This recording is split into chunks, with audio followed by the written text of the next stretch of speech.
It was the month of March. An unusual silence hung over the sky of a small village in the southwest of Burkina Faso.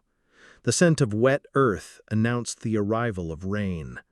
The houses there were built with mud and straw walls, but the love dwelling within those humble hearts was far stronger than that of those living in concrete mansions. In a small hut-like room in this very village, a tiny child slept peacefully in a wooden cradle. When the call to prayer echoed from the nearby mosque, his mother bent down beside him and whispered, "O Lord, make my son a man who brings justice to this earth with firm resolve. O Allah, include him among those who walk the path of righteousness and justice." That child was Ibrahim Traore, the same child who would one day show the world that a true soldier is one who lives for his people, who fights for justice. Ibrahim's home was utterly simple: one room and a small kitchen. Only 3 people lived there: his mother, father, and Ibrahim. His father, Ismail Traore, worked hard in the fields all day. He was an extremely humble and grateful man, always expressing gratitude. He would often say, "Allah has blessed me with countless favors. I have a roof over my head, 2 meals a day, and clothes to cover my body. Alhamdulillah."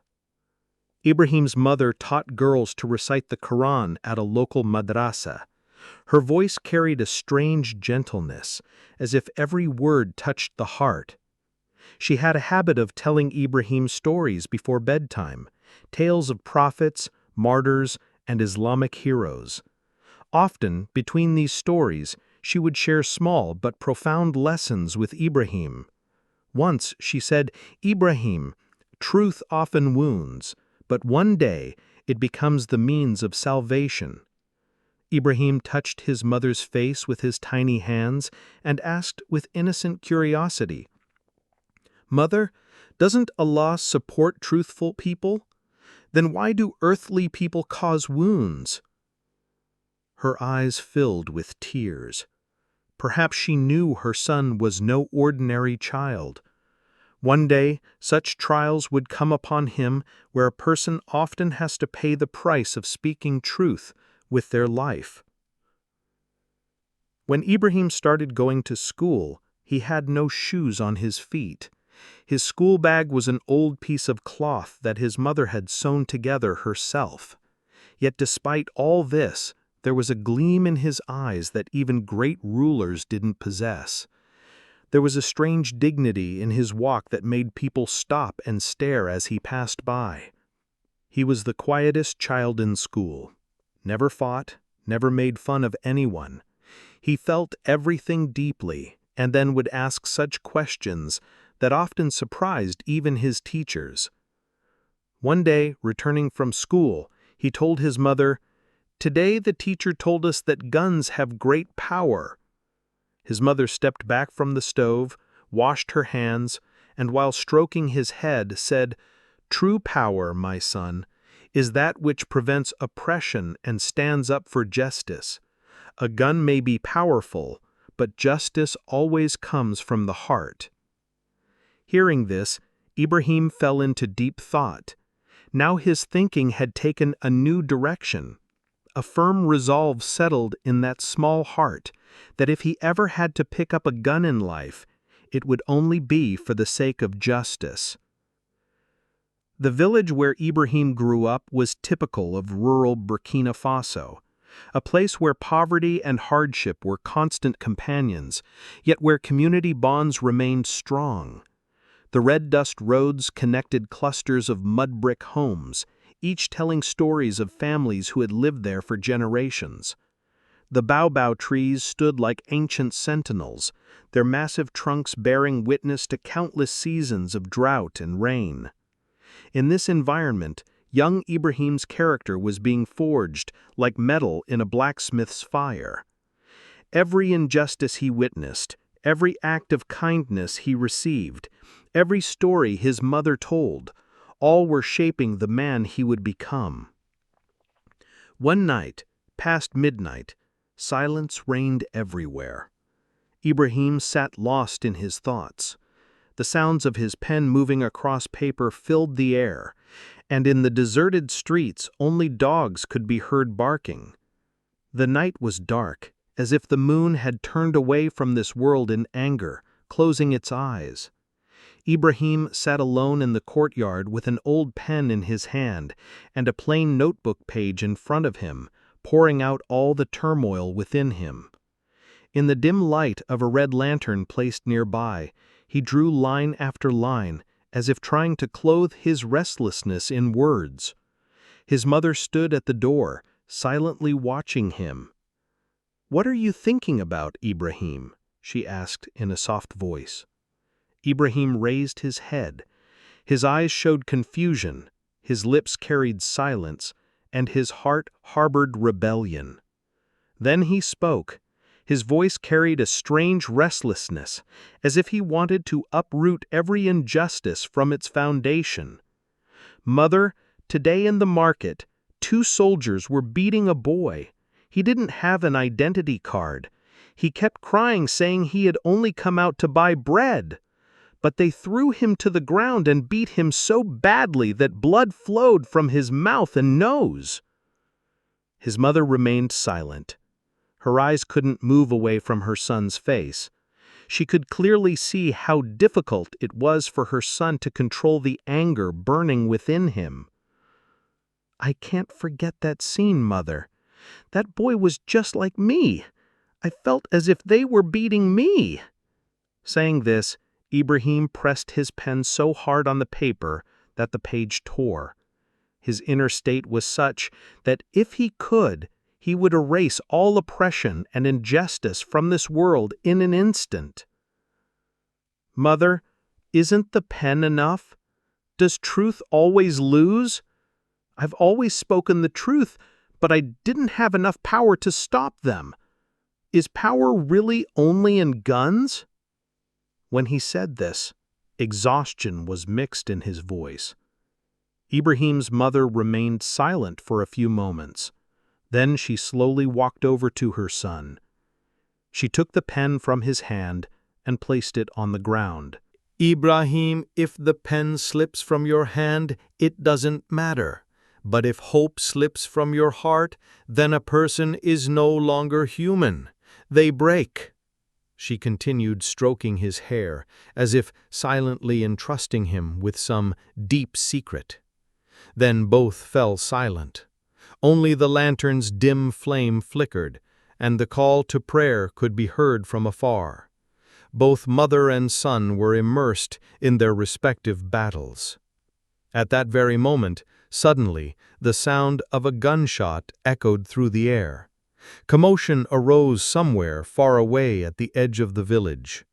Ibrahim and his mother immediately stood up in fear.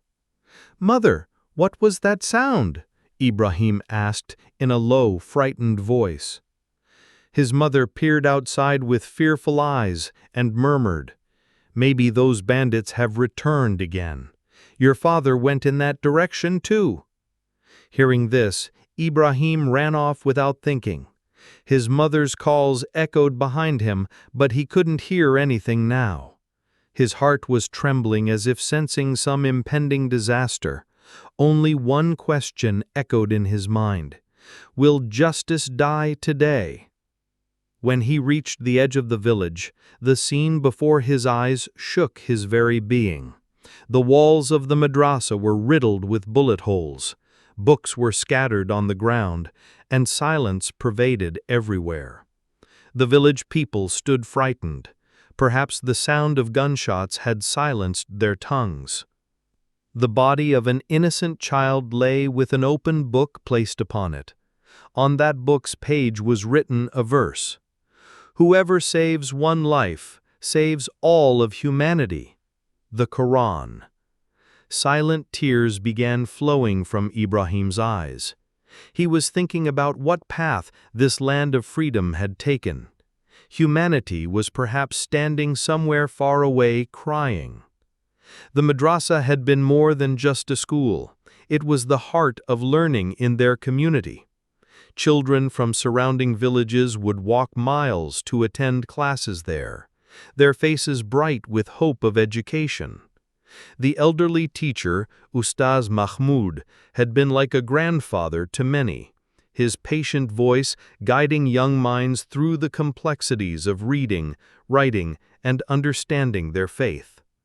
Now that sanctuary lay in ruins. The courtyard where children once played and laughed was stained with blood. The library, carefully built over decades with donated books, was destroyed. Decades of accumulated knowledge and wisdom had been reduced to ash and scattered papers in a matter of minutes. Ibrahim knelt beside the fallen child, recognizing him as Ahmed, a boy who lived 3 villages away. Every morning Ahmed would walk for 2 hours just to attend the madrasa, carrying his worn notebook and a piece of bread for lunch. His eyes had always sparkled with curiosity, always the first to raise their hand when questions were asked. Now those bright eyes stared lifelessly at the stars above. That night, Ibrahim Tarore made a decision in his heart. He would no longer be just a student. He would no longer seek justice only through the pen. Now he would defeat power with power.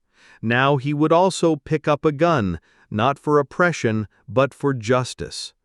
The transformation was not immediate, but it was profound. Something fundamental had shifted within Ibrahim's soul.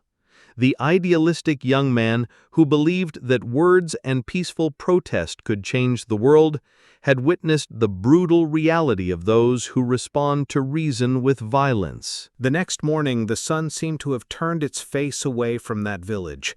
The air carried the smell of burnt books, and people walked silently, as if conducting collective mourning. Ibrahim hadn't slept all night. After burying the child from the madrasa, he sat for hours on the wet earth. His eyes were red, as if tired from witnessing injustice time and again. When his mother saw in the morning that he was still sitting on the ground, she quietly approached and placed an old blanket on his shoulders without saying anything. Ibrahim slowly raised his head. His eyes held firm determination, as if he had reached an important decision. Then he looked at his mother and said, "Mother, I want to become a soldier, but not just to wear a uniform. I want to become a soldier to save people's lives." A glimpse of pride flashed across his mother's face for a moment, but the next instant worry covered it. She only said, "May Allah help you in this noble path, but remember, picking up a gun is easy. Bringing justice through a gun is very difficult.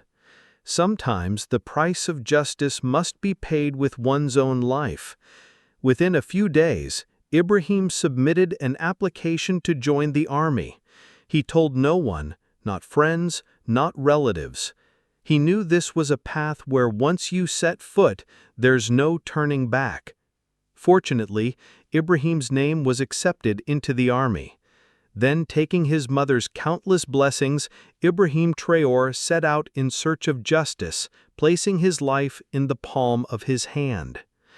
The military training center was located 50 kilometers from Ibrahim's village, in a compound that had once been a colonial administrative building. The irony was not lost on him. He was training to serve his country in a building that once housed foreign oppressors. It was his first day of training. In a long line of 100 soldiers, Ibrahim stood at the very end. Officers' sharp voices echoed through the air, but Ibrahim's ears were listening to a different sound, the sound that rose from the burnt walls of the madrasa, the same voice that had changed the direction of his life. Every day of training was a test. Not just days, even nights brought Ibrahim no peace. When other soldiers slept, he would sit on the ground and move his pen across paper, because he wanted to fight the battle for justice not only with guns, but also with the pen.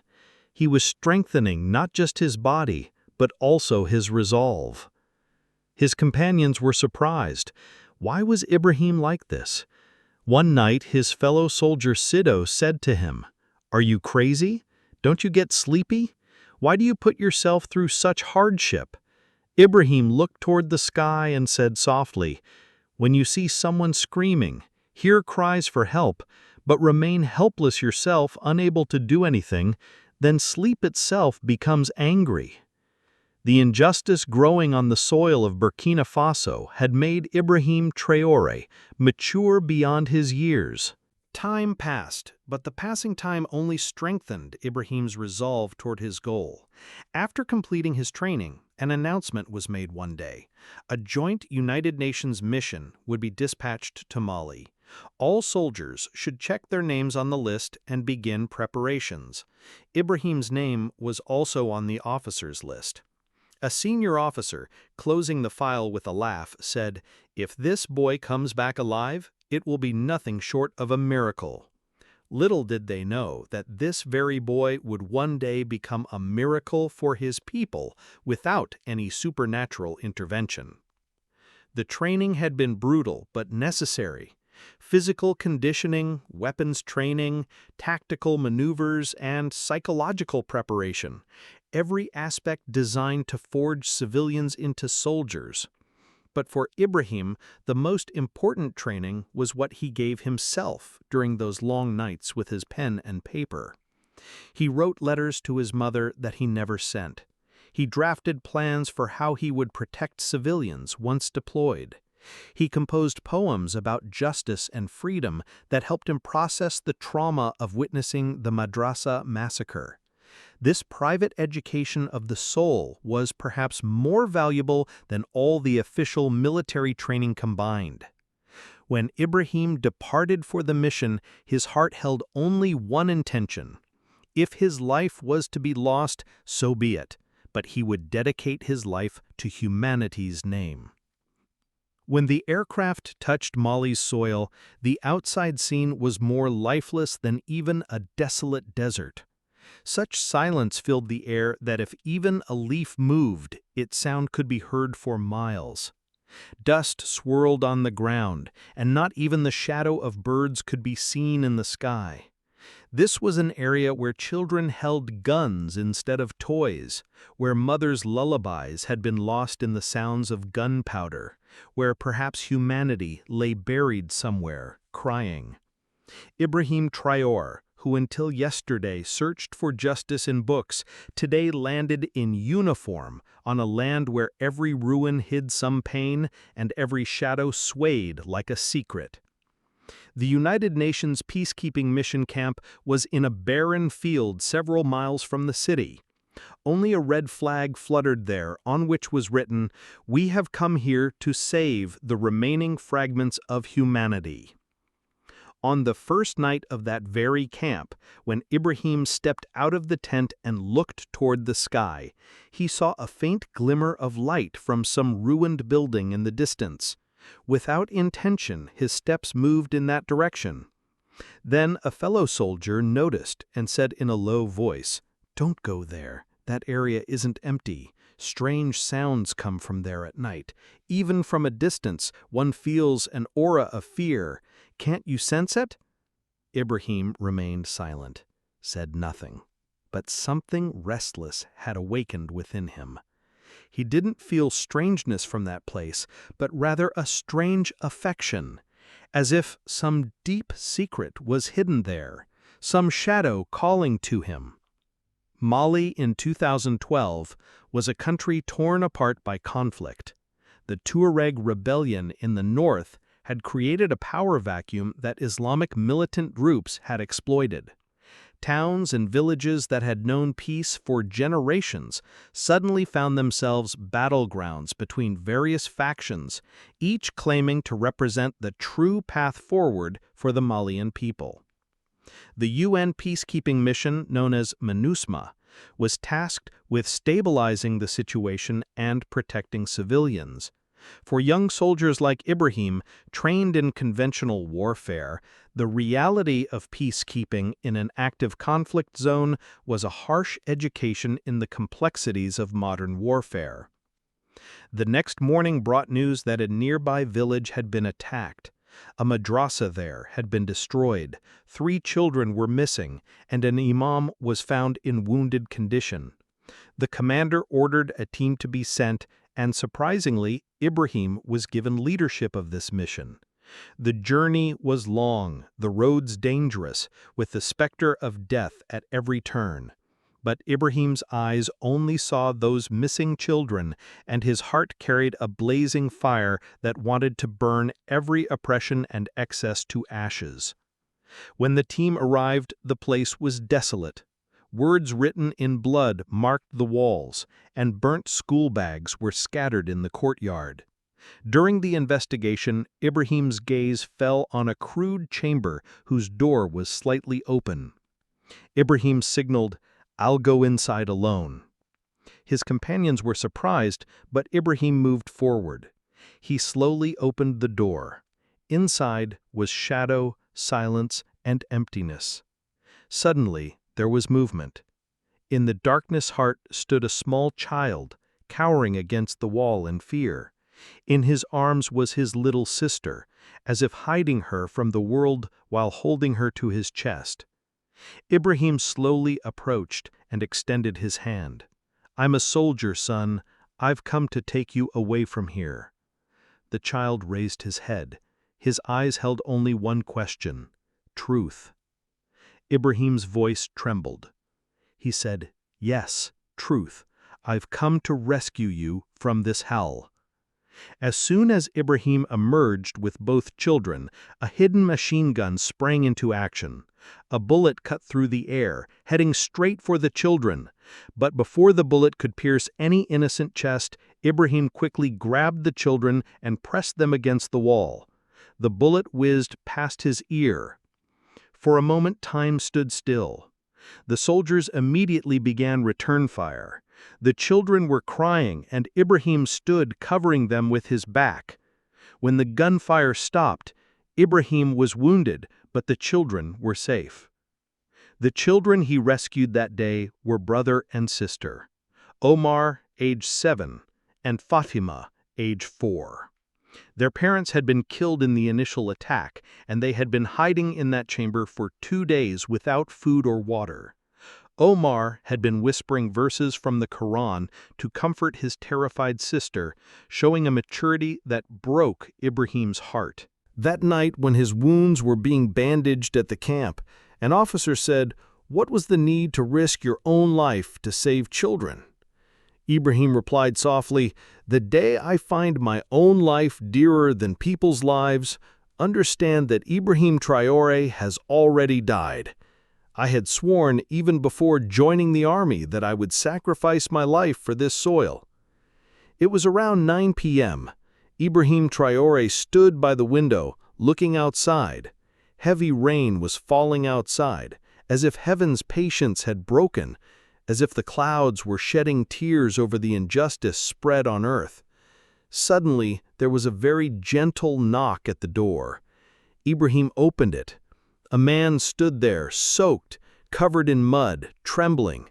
His face was hidden in hair and beard, eyes downcast, feet bare, and in his hand, only an old bowl. "I've been hungry for 4 days. Give me something to eat, sir, for God's sake." Ibrahim stood silent for a few moments. A strange silence pervaded the atmosphere, like the calm before a storm arrives. Outside, the rain was at its peak, and lines of thought appeared on Ibrahim's face, as if some old scene was being remembered. The beggar bent his waist even lower, as if he no longer had the strength for further pleading. "Come inside," Ibrahim said, stepping aside, because he understood this man was not just hungry, but also trembling from cold. Without saying anything, the beggar bowed his head and entered. Ibrahim gave him a towel and a dry blanket, then brought some warm food from the kitchen. "Take this is all I have right now." He extended the bowl. The beggar accepted the food, but when he began eating, his hand movements were different. He didn't seem like a beggar, rather like an artist, a spy who had come in disguise. Ibrahim observed him carefully. His eyes bore witness that they had seen much, secrets that ordinary eyes couldn't comprehend. A strange stirring arose in Ibrahim's heart, as if he had met this person before. He was a soldier and knew how to recognize the scent of danger. But at this moment, he had wrapped himself in silence. The beggar finished eating and stood up without saying anything, moving toward the door. "Thank you. May Allah keep you safe," Ibrahim said from behind. "Wait, spend the night here. Leave when the rain stops." But the beggar gave no answer. Instead, he suddenly opened the door. As soon as it opened, a strong gust of cold wind came inside, making him shiver. He went outside and disappeared into the rain, like a shadow or an existence that never was. Ibrahim looked out the window. In the fog, only a shadow was visible, gradually disappearing into the darkness. But his steps, his manner, something was familiar. At that very moment, Ibrahim felt that this beggar was perhaps an impostor, someone who had come to gather information. Outside, the rain poured relentlessly, drumming against the world without mercy. Inside the guest house, everything was damp, silent, and motionless. A strange, uneasy stillness hung in the air. Ibrahim lay on the bed with the light switched off, but sleep was nowhere near him. His thoughts kept circling back to that beggar. There was something about him. Maybe I've seen him before. Raindrops tapped against the window in a slow, steady rhythm. The room was swallowed in darkness. Then a sound, sharp, out of place, like something lightly scraping against the wooden frame of the window. Ibrahim sat up instantly, his senses already on edge. He reached quietly for the torch on the table and moved toward the window. The curtain billowed wildly in the wind pressing from outside. Just as he was about to switch on the torch, a shadow slid across the glass, brief but undeniable. Someone was there. He pulled the curtain aside and peered into the night. Nothing, only that deafening, heavy silence. Then, behind him, a knock on the door.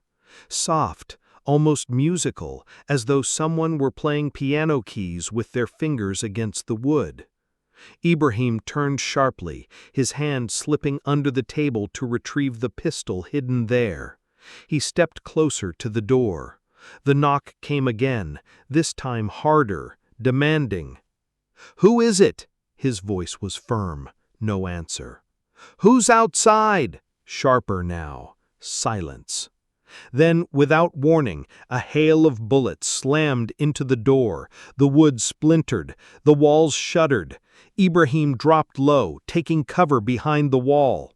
This wasn't a robbery. This wasn't an attempt to scare him. Someone wanted him dead. Someone who feared what Ibrahim Traore stood for. The gunfire stopped. Whoever was outside thought they had succeeded. Moving quickly, Ibrahim slipped out the back window and crouched in the shadows of the narrow alley.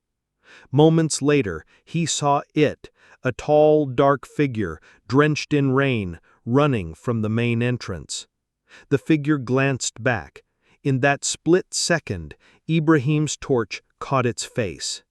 Those eyes, that deceptive innocence masking cruelty. It was him, the beggar from the night before. Now there was no doubt. The beggar was a spy, and tonight he had come to finish the job. The attacker raised his gun, but before his finger reached the trigger, Ibrahim's shot found its mark, striking the man's hand. The weapon clattered to the ground. Panicked, the spy turned and fled into the rain, leaving the gun behind. The beggar was gone, but now the question was, who was he? Why had he come? Was he really just a beggar, or had he come to silence justice? The next morning the rain had stopped, but the burden on Ibrahim's heart and mind was growing deeper by the moment. In the morning, he left the guest house alone and went to the place where that shadow had disappeared the night before. Mud was spread on the ground, but one thing caught his eye: that gun, the same black gun with a green metallic coating. Lines appeared on Ibrahim's forehead. This gun, this coating, he had seen it somewhere before, long ago. Suddenly, memories began flashing. This was the same gun, the same man who had attacked Ibrahim and Molly, who had been captured and presented in court. Had he escaped from jail? Was justice really so cheap that such a bloodthirsty person was breathing in open air again? Ibrahim took a deep breath and picked up that gun from the ground. He questioned the village people, but no one had seen or heard anything. For quite a while, Ibrahim searched every corner, every turn, but found nothing. In the afternoon, when he returned to the guest house, something was lying near the door, a brown envelope, wet, torn at the edges. Ibrahim bent down and picked it up. Inside was a paper written in blood. Ibrahim Tarore, you escaped twice, but luck doesn't always favor you. Sooner or later, your death is written by my hands. Next time my aim won't miss. Ibrahim clenched the letter in his fist. A fierce flame arose in his heart. Now this was not just a fight to save lives. This was a battle between the principles of truth and the conspiracies of lies. At that very moment, that Molly night became fresh before his eyes, when this very person had first attacked him. His eyes held only hatred, as if he wanted to eliminate every voice raised against oppression. The first time, too, Ibrahim had survived, and now the second time as well. But now the time had come not to remain silent but to respond. Ibrahim knew that silence brings nothing but more injustice and death. One must fight for their rights. The revelation hit Ibrahim like lightning.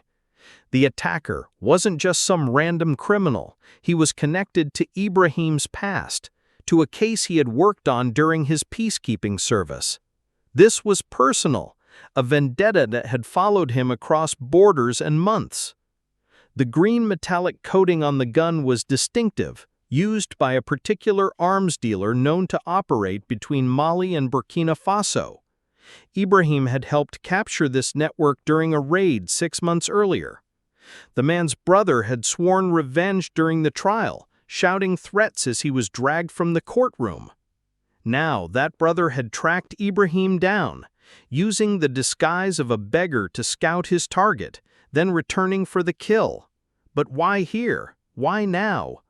The answer became clear as Ibrahim thought about his recent activities, his reputation as an incorruptible soldier, his success in protecting civilians, his growing influence among the local population. He represented everything the criminal networks feared: justice, accountability, and the rule of law. The guest house walls had grown cold, but Ibrahim's chest had become a burning ember inside. Now it would only cool when the rain of justice fell. That beggar, that impostor, that killer, perhaps the murderer of countless innocents, was still roaming free. And this very fact wasn't letting Ibrahim Tarore breathe peacefully. Now he was certain the man was very close. So close that last night he had rained bullets on his bed and left a death message in an envelope in the morning. But the question now wasn't who he was, but where he was and when his next bullet would be fired. Now Ibrahim adopted his old habit again, working silently. Without telling anyone, without making noise, he spoke with everyone, from the tea seller to the old caretaker of the cemetery. He carefully observed every face, listened to every voice, as if searching for the footsteps of a shadow. But no clue came from the village. Then, as evening approached, Ibrahim set out toward that ruined building outside the village, which had now become a ruin. As soon as he arrived there was something on the ground, footprints in wet mud, and an empty bullet shell lay there, exactly like the one found in his room. Lines of tension appeared on Ibrahim's forehead. This is it. This is the killer of justice. Moonlight was spread everywhere. Old walls stood dark and silent. Then something changed in the air. A strange smell, like a mixture of oil, gunpowder, and sweat. Ibrahim held his breath. He sensed that someone's breathing was near him, very quiet, behind some wall, perhaps hiding and watching him. Then a voice came from behind the wall. "You came back. Your silence has learned to speak." Ibrahim froze. It was the same voice, cold, deep, and cutting. "You recognized me, didn't you?" The voice was mixed with poison. "Do you remember that courtroom, that room where you presented me?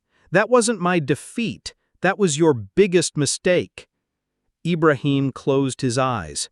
There was no fear, no surprise, just silence.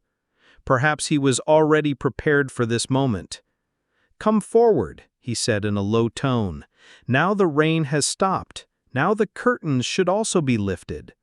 But no answer came, just a light whistle, and then the same silence, as if mocking him. Getting no response, Ibrahim Tarore moved forward. When he reached the back door of the madrasa, the door was slightly open, and something had fallen on the ground, an empty bowl, the same bowl. Ibrahim was about to bend down to pick it up when his gaze fell on bloodstains on the door. Ibrahim picked up the bowl and followed the trail of blood spots out of the building. The surroundings were peaceful, but inside him was a storm. He knew the killer was nearby. The small droplets of blood scattered on the ground testified that he was wounded and very close. Then a shadow moved among the alleys and was seen running away. Ibrahim quietly followed him. The village alleys were narrow, houses crude, and wooden roofs sunk deep in the night. Here and there, oil lamps were burning, in whose light even the air seemed to tremble with fear. At every turn, it seemed as if the killer would appear right there. Then, in a narrow, dark alley, the door of an old shop appeared half open. Inside was deep darkness, but there were sounds, soft, like broken breaths. Ibrahim entered very quietly. He held a pistol in his hand and had even stopped his breathing. A faint sound echoed inside, as if someone was talking to themselves. "Blood is flowing. Time is short, but I won't leave the work unfinished." Ibrahim looked inside while bending down. There he was sitting, that beggar, now in his real form. Blood was flowing from a wound and he was tying cloth around his arm. In the room was a pistol, a mobile phone, and some photographs. Among them was also a picture of Ibrahim Tarore with a red X marked on it. Ibrahim took a deep breath and kicked the door hard. "Hands up! There's no way to escape. Surrender yourself to me." The killer was startled and was about to pick up the gun when Ibrahim shot his hand. Blood gushed out like a fountain. He screamed. Ibrahim rushed inside like lightning, pinned him down, and pressed his neck against the wall. "Who are you? Why did you attack me? On whose orders did you come?" Ibrahim's voice was ice cold. The killer gave no answer. When Ibrahim increased pressure on his neck, he screamed, "I'm the brother of the one you handed over to the court to be killed. I will kill you and take revenge for my brother's death." A moment of silence fell over Ibrahim's eyes. "So you're his brother." He nodded in acknowledgement. "And you thought to murder me just because I wanted to bring justice?" "Justice?" he laughed. "What justice did you do by handing my brother over to death? What humanity did you establish?" He became completely mad, started screaming. "Your brother was also a killer of innocents like you. He got the punishment for his deeds, and now it's your turn." Ibrahim took a deep breath, threw him to the ground, and took out handcuffs. "Now the court will decide your fate too. Now justice will be established once again." The confrontation in that dark shop was more than just the capture of a criminal. It was a moment where the cycle of violence that had started with the Madrasa massacre was finally broken. Ibrahim could have killed the man in that moment, could have claimed self-defense, could have ended the threat permanently. But that would have made him no different from those he fought against. True justice, the kind his mother had taught him about, didn't come from revenge, but from the rule of law, from giving even enemies the chance to face judgment properly. The light of morning was breaking like new hope. Ibrahim Tarore was heading toward the court with a wounded but cunning enemy. He was silent, but his eyes held a steady fire. 2 police cars accompanied them, but Ibrahim insisted, "I captured him alive, so I will present him alive in court myself." Outside the court was a crowd of people saluting Ibrahim. When the killer was brought to the court steps, he was shackled in handcuffs. Ibrahim was climbing the steps, holding him. Suddenly, the killer jerked himself free and pounced on Ibrahim with all his strength. For a few moments, everyone's breath stopped. Ibrahim quickly stepped back, but his foot slipped. Before he could fall, 2 policemen rushed like lightning, caught Ibrahim and threw the killer to the ground. Now he lay sprawled in the dirt with the same defeat in his eyes that he wanted to give Ibrahim, but was now experiencing himself. People were amazed. Silence spread for a few moments. Then an old woman spoke. "This is the difference between Ibrahim Tarore and him. Ibrahim presented him alive in court, and he attacked Ibrahim at the court's door itself." Now Ibrahim had regained his composure. He turned slowly and walked down the steps, leaving from there. The policemen were now taking the accused inside. People stood in a circle around Ibrahim. Someone placed a hand on his shoulder. Someone said, "Today we learned that the guardian of justice has arrived in our country." In people's eyes was now the certainty that the darkness of injustice would soon be lifting. The trial that followed became a landmark case in the region. For the first time in years, a complete network of criminals was exposed and prosecuted. The killer's testimony, given in hopes of a reduced sentence, revealed connections that led to arrests across 3 countries. Ibrahim's methodical approach, capturing rather than killing, investigating rather than assuming, building a legal case rather than seeking revenge, became a model for other peacekeepers. His superiors took note, and recommendations began flowing up the chain of command. But for Ibrahim, the real victory wasn't in the courtroom. It was in the faces of the children he had saved, in the gratitude of villages that could now sleep peacefully, knowing that someone stood guard over justice. After months of service in Mali, Ibrahim was granted leave to return to Burkina Faso. The young man who had left his village was returning as a seasoned soldier, tested by fire and proven in battle.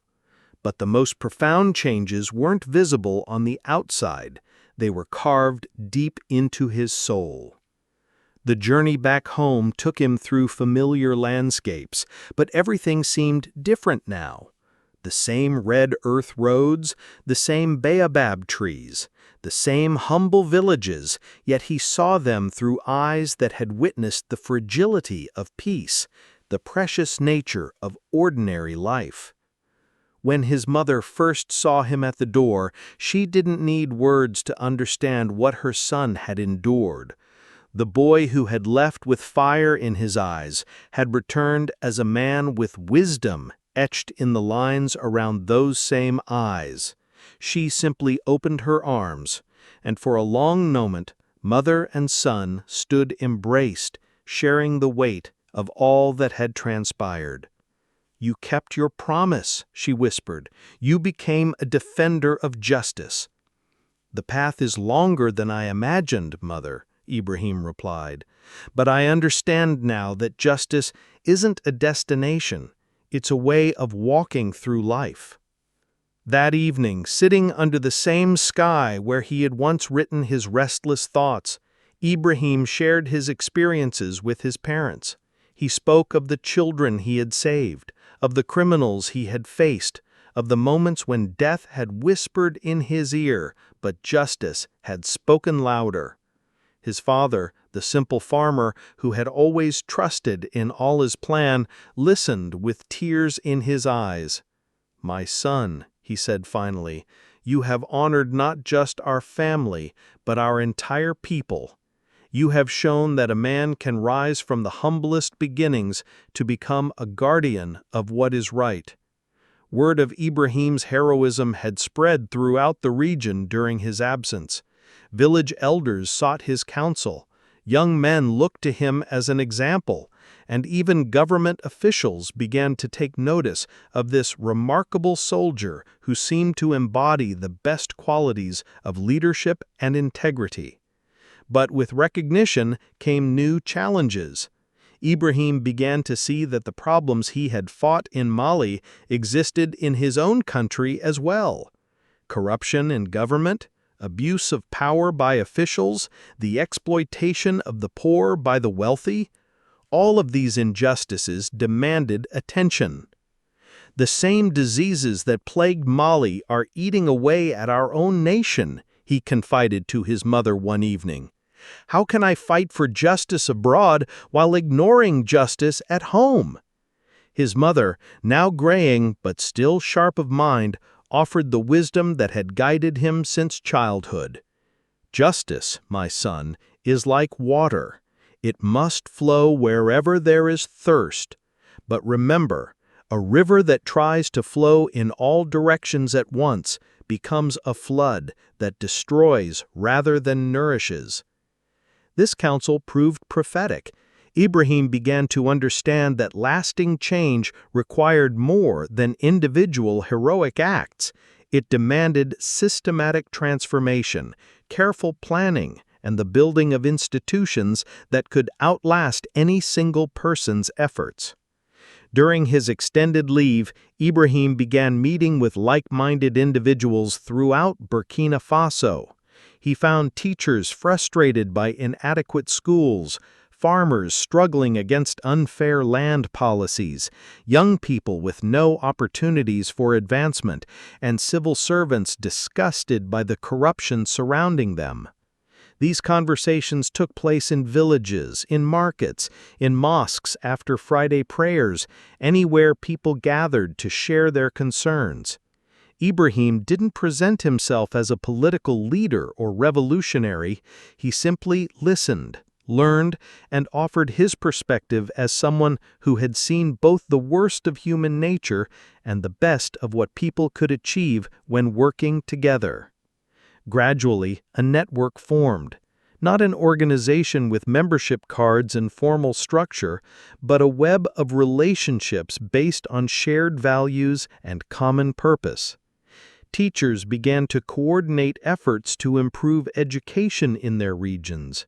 Farmers started cooperating to resist exploitative policies. Young people organized to create opportunities for themselves and others. Ibrahim's role in this emerging movement was subtle but crucial.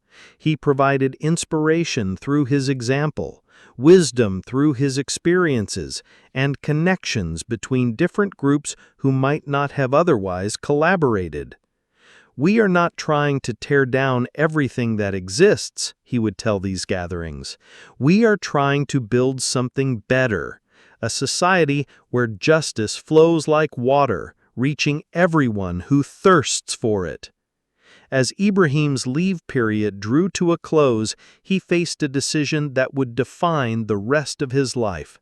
His military superiors, impressed by his service record, offered him advancement opportunities that would mean more responsibility, higher rank, and the chance to influence military policy. At the same time, political leaders who had heard of his growing influence approached him with different offers: positions in government where he could work for reform from within the existing system. But the most compelling call came from the people themselves. Delegations arrived from villages across Burkina Faso, asking Ibrahim to consider taking on a larger role in public service. They spoke not of personal ambition, but of national need, not of power, but of responsibility. "The country is sick," said one elderly chief who had traveled 3 days to reach Ibrahim's village. "We need medicine, but more than that, we need a doctor we can trust to administer it properly. You have shown that you fight not for yourself, but for justice itself. That is what we need." Ibrahim spent weeks in contemplation and prayer. He walked the familiar paths of his childhood, seeking clarity about his future. The decision would not just affect his own life, it would impact his family, his community, and potentially his entire nation. The clarity Ibrahim sought came not through dramatic revelation, but through quiet understanding. Sitting one evening in the same spot where his mother had first told him stories of prophets and heroes, he realized that his journey had been preparing him for this moment from the very beginning. Every injustice he had witnessed, every battle he had fought, every person he had saved, all of it had been building toward a larger purpose. He was being called not just to serve justice as a soldier, but to help create a society where justice could flourish for generations to come. When he shared his decision with his parents, his mother's reaction surprised him. Instead of worry or fear, her face showed a deep peace. "I knew this day would come," she said. "When you were born, when I made that prayer over your cradle, I somehow knew that Allah had great plans for you. Not easy plans, great plans. There is a difference."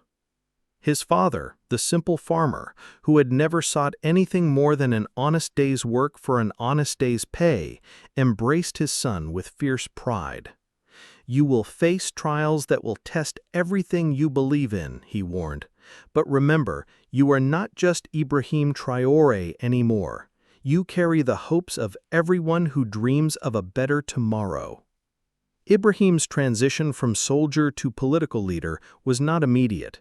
He understood that rushing into positions of power without proper preparation would serve no one well. Instead, he spent months traveling throughout Burkina Faso, meeting with people from all walks of life, understanding the full scope of challenges facing the nation. He visited gold miners struggling under unfair contracts with foreign companies. He spoke with women farmers fighting for land rights. He met with students whose schools lacked basic supplies. He listened to civil servants who wanted to serve their country but were frustrated by bureaucratic obstacles. Each conversation added to his understanding of what true transformation would require. It wasn't enough to replace bad leaders with good ones. The entire system needed renewal. Laws needed to be changed. Institutions needed to be rebuilt.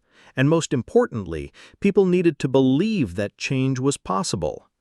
Revolution is not just about overthrowing those in power, he began to tell his growing number of supporters. True revolution is about creating a society so just, so fair, so full of opportunity that corruption and oppression become impossible. As this expanded story concludes, Ibrahim Traore stands at the threshold of his greatest challenge and opportunity. The boy who once wrote his frustrations on paper by lamplight has become a man capable of rewriting his nation's future. The mother who prayed over her son's cradle for him to bring justice to the earth has seen her prayers answered in ways she could never have imagined. The father who taught gratitude through his example has witnessed his son become a leader worthy of a nation's gratitude. But the story is far from over. In fact, it is just beginning, because true justice is not achieved in a moment or by a single person. It is built day by day, year by year, through the collective efforts of all who believe that a better world is possible.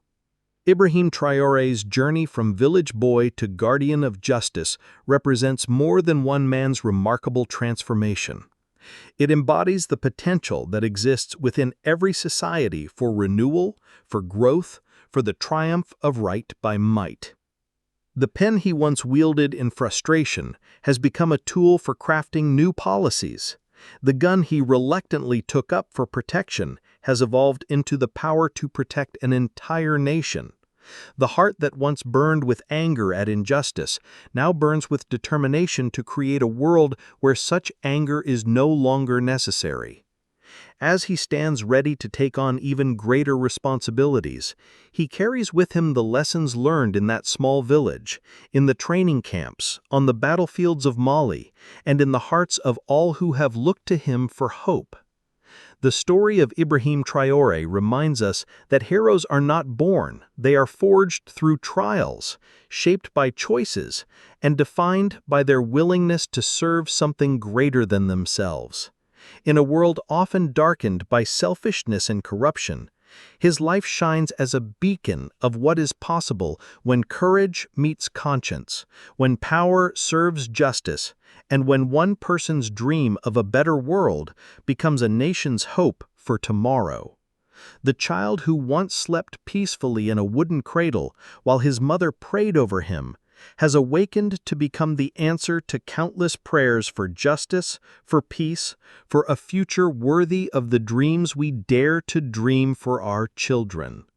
And in village homes across Burkina Faso and beyond, new mothers look down at their sleeping babies and whisper their own prayers, hoping that they too might raise children who will grow up to guard the light of justice in a world that desperately needs its illumination. The story continues because justice, like hope, never sleeps.